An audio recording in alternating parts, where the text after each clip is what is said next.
Tara, luto tayo ng sarsyadong isda, pampano.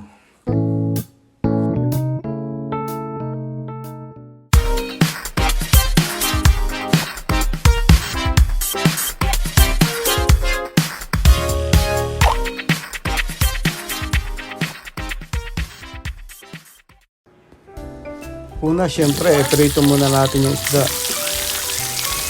Ayan lang.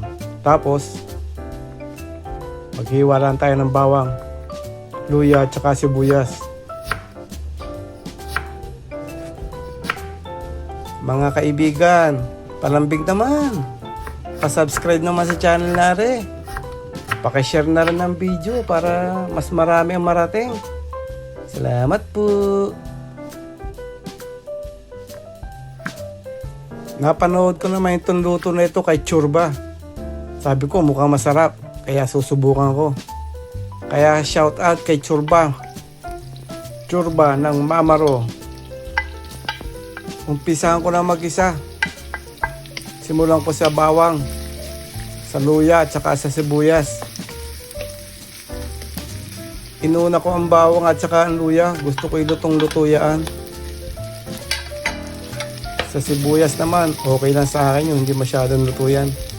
Kahit yung crunchy lang, okay na sa akin yun. Mas gusto ko yung ganun. Tapos kamatis.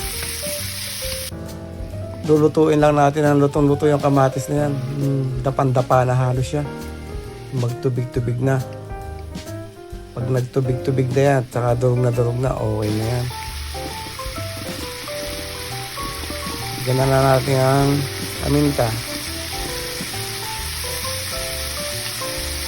Para mas malasa, lagyan ko ng chicken powder. Siyempre, patis. Halu-haluin lang. Hanggang sa madurog ang kamatis. Lagyan na rin ng kaunting tubig. Madali lang itong lutong ito eh. Mabilis panlutuin. Matagal lang rito yung pagpipirito ng isda. Pero itong pagigisa, napakabilis lang eh. Yeah, medyo matabang pa kaya nilagyan ko ng asin. Tsaka kaunti pang chicken powder. Tinikman ko kanina, medyo kulang pa eh. Pero ngayon okay na yan. Lagyan ko rin ng kaunting asukal.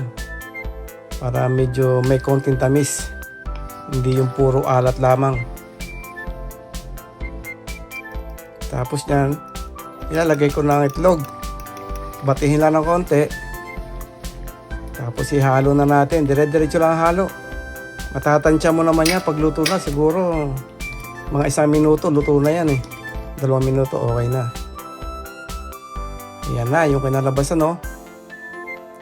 Yari na naman ang hapunan. Tikme are, tikme.